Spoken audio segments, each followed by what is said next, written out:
শিক্ষার্থীবৃন্দ আসসালামু আলাইকুম। আজকে আপনাদের সাথে ঢাকা ৭ কলেজ বা আপনাদের ঢাকা সেন্ট্রাল ইউনিভার্সিটির যে আসন সংখ্যা রয়েছে সেই ইউনিট ভিত্তিক আসন সংখ্যা সম্পর্কে আপনাদেরকে বিস্তারিত জানানোর চেষ্টা করব এবং সেই সাথে আপনাদের কিছু কমন প্রশ্ন, অর্থাৎ যে প্রশ্নগুলো আপনারা আমাদেরকে সাধারণত প্রায়ই করে থাকেন এমন কিছু কমন প্রশ্নের আপনাদেরকে উত্তর দেওয়ার চেষ্টা করব। তো প্রথমে চলুন জেনে নেই আসন সংখ্যা সম্পর্কে। তো আপনাদের ঢাকা সেন্ট্রাল ইউনিভার্সিটি বা আপনাদের ৭ কলেজে এবার কিন্তু আসন সংখ্যা রয়েছে, আপনাদের বিজ্ঞান অনুষদের সর্বমোট আসন সংখ্যা রয়েছে কিন্তু ৮,৬২৭টি। এর মধ্যে কিন্তু কোটায় আসন সংখ্যা রয়েছে ৬১৮টি এবং আপনাদের কলা ও সামাজিক বিজ্ঞান ইউনিটে মোট আসন সংখ্যা রয়েছে ১০,০১৯টি এবং এর মধ্যে কোটায় আসন সংখ্যা রয়েছে ৭৯৯টি এবং আপনাদের বাণিজ্য অনুষদে আসন সংখ্যা রয়েছে ৪,৮৯২টি। এর মধ্যে কোটায় আসন সংখ্যা রয়েছে ৩৯০টি এবং আপনাদের এই তিনটি অনুষদ মিলিয়ে, অর্থাৎ বিজ্ঞান, মানবিক এবং বাণিজ্য তিনটি অনুষদ মিলিয়ে কিন্তু সর্বমোট আসন সংখ্যা রয়েছে ৭ কলেজে ২৩,৫৩৮টি। কিন্তু এখানে একটি বিষয় উল্লেখ্য, সেটি হচ্ছে এবার কিন্তু আপনাদের নতুন ভর্তি সার্কুলারে এই আসন সংখ্যা কিন্তু কমে যাওয়ার সম্ভাবনা রয়েছে। এবারে চলুন আপনাদেরকে কিছু প্রশ্নের উত্তর দেওয়ার চেষ্টা করি। তো এখানে আপনাদের প্রথম ১ নম্বরে যে প্রশ্নটি রয়েছে সেটি হচ্ছে নতুন ভর্তি সার্কুলার কবে দিবে আপনাদের ৭ কলেজের। তো আপনাদের ৭ কলেজের নতুন ভর্তি সার্কুলার কিন্তু এই মে মাসেই প্রথম সপ্তাহে কিন্তু প্রকাশ হওয়ার কথা ছিল, কিন্তু আপনারা জানেন যে বর্তমান ৭ কলেজ কিন্তু ঢাকা বিশ্ববিদ্যালয় থেকে পৃথক হয়ে গিয়েছে এবং ৭টি কলেজ মিলিয়ে কিন্তু এখন ঢাকা সেন্ট্রাল ইউনিভার্সিটি বা ঢাকা কেন্দ্রীয় বিশ্ববিদ্যালয় কিন্তু গঠন করা হয়েছে। তো যেহেতু এখন ৭টি কলেজ ঢাকা বিশ্ববিদ্যালয় থেকে পৃথক হয়েছে এবং তাদের কিন্তু এখন নতুন আলাদা একটি কাঠামো কিন্তু তৈরি করতে হচ্ছে, তো সব মিলিয়ে কিন্তু তাদের একটি নতুন ভর্তি সার্কুলার কিন্তু প্রকাশ করতে দেরি হচ্ছে। তো আপনারা আশা রাখতে পারেন যে এই মে মাসে যে কোনো সময় কিন্তু আপনাদের ৭ কলেজের নতুন ভর্তি সার্কুলার প্রকাশ করা হবে। তো এরপরে ২ নম্বরে যে প্রশ্নটি রয়েছে সেটি হচ্ছে আপনারা জানেন যে আপনাদের ৭ কলেজে কিন্তু পাস মার্ক ৪০। তো এখানে আপনারা অনেকেই প্রশ্ন করেন যে ভাই আমাদের কি ১০০-র মধ্যে ৪০ পেতে হবে নাকি ১২০-এর মধ্যে ৪০ পেলে আমরা পাস করব।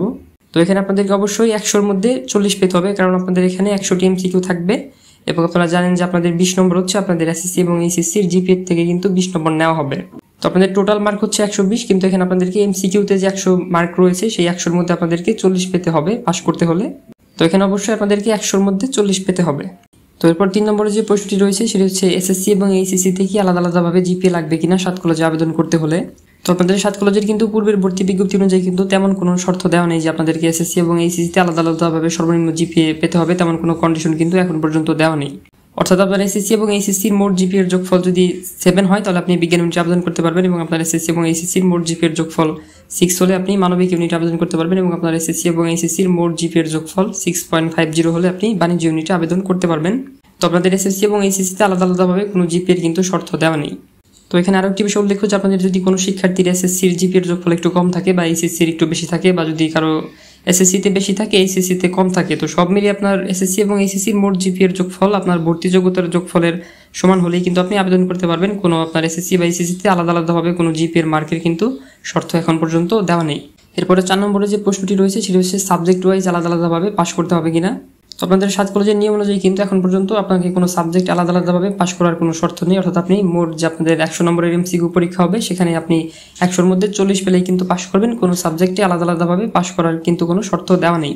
এরপরে ৫ নম্বরে যে প্রশ্নটি রয়েছে সেটি হচ্ছে যারা পূর্বে ৭ কলেজে আবেদন করেছিল তাদের এখন বর্তমান করণীয় কি। তো আপনারা অনেক শিক্ষার্থী কিন্তু পূর্বে ৭ কলেজে আবেদন করেছিলেন। তো আপনারা যারা পূর্বে ৭ কলেজে আবেদন করেছিলেন আপনাদের যখন নতুন ভর্তি সার্কুলার প্রকাশ করা হবে তখন আপনাদের কিন্তু কোনো একটা সিস্টেম কিন্তু দেওয়া হবে। তো যদিও এখন আপনাদের এই বিষয়ে কোনো অফিসিয়ালি কোনো কিছু জানানো হয়নি, কিন্তু আপনারা আশা রাখতে পারেন যখন নতুন ভর্তি সার্কুলার প্রকাশ করা হবে তখন আপনাদের এই বিষয়ে কোনো না কোনো সিস্টেম দেওয়া হবে। তো এখানে ২টি বিষয় হতে পারে, একটি হচ্ছে আপনাদেরকে হয়তো টাকা ফেরত নেওয়ার কোনো সিস্টেম দিবে, আর একটি হচ্ছে আপনাদেরকে হয়তো যারা আপনারা পূর্বে টাকা পেমেন্ট করেছেন আবেদন করেছিলেন তারা যদি দ্বিতীয়বার আবেদন করতে চান তাদের হয়তো আবার দ্বিতীয়বার টাকা পেমেন্ট করতে হবে না, তো এমন কোনো সিস্টেম হয়তো আপনাদেরকে দেওয়া হবে। তো এখানে আরেকটি বিষয় উল্লেখ যে আপনারা অনেকে কিন্তু ৭ কলেজে পূর্বে আবেদন করেছিলেন কিন্তু তারপরে আপনারা অনেকেই অনেক বিশ্ববিদ্যালয়ে চান্স পেয়েছেন। তো আপনারা কিন্তু এখন অনেকেই যে সামনে আপনাদের নতুন ভর্তি সার্কুলার প্রকাশ করবে আপনারা কিন্তু অনেকেই ৭ কলেজে আবেদন করবেন না। তো তাহলে এখানে প্রশ্ন আসে তাহলে আপনারা যে টাকা পেমেন্ট করেছেন সেটার কি হবে। তো এখানে আমি যেটা পূর্বে বললাম যে আপনাদের কিন্তু টাকা ফেরত নেওয়ার একটা সিস্টেম কিন্তু দেওয়ার ব্যাপক সম্ভাবনা রয়েছে। তো এটা নতুন ভর্তি সার্কুলার প্রকাশ হলে আমরা আপডেট দিব ইনশাআল্লাহ। এবং সর্বশেষ যে বিষয়টি গুরুত্বপূর্ণ রয়েছে সেটি হচ্ছে সেকেন্ড টাইম। তো আপনাদের ৭ কলেজে কিন্তু বর্তমান সেকেন্ড টাইম পরীক্ষা দেওয়ার সুযোগ নেই, কিন্তু আপনাদের নতুন ভর্তি সার্কুলার কিন্তু সেকেন্ড টাইম থাকার সম্ভাবনা রয়েছে। তো যখন আপনাদের নতুন ভর্তি সার্কুলার প্রকাশ হবে তখন এই বিষয়ে আপনাদেরকে নিশ্চিতভাবে বলা যাবে। তো আপনারা অনেকে এই বিষয়ে প্রশ্ন করেন যে ভাই আমরা তো ২০২৪ সালের পূর্বে অনেকে এইচএসসি পাস করেছি কিন্তু এরপরে কোনো ভর্তি পরীক্ষা অংশগ্রহণ করিনি, তো যদি সেকেন্ড টাইম নাও থাকে তাহলে কি আমরা আবেদন করতে পারবো কিনা। তো আপনি এখানে পরীক্ষায় কোনো জায়গায় অংশগ্রহণ করেন বা না করেন এটা গুরুত্বপূর্ণ বিষয় না, গুরুত্বপূর্ণ বিষয় হচ্ছে আপনাকে ২০২৪ সালে এইচএসসি উত্তীর্ণ হতে হবে। অর্থাৎ আপনি যদি ২০২৪ সালে এইচএসসি পরীক্ষায় পাস করে থাকেন তাহলেই আপনি বর্তমান বিজ্ঞপ্তি অনুযায়ী আবেদন করতে পারবেন।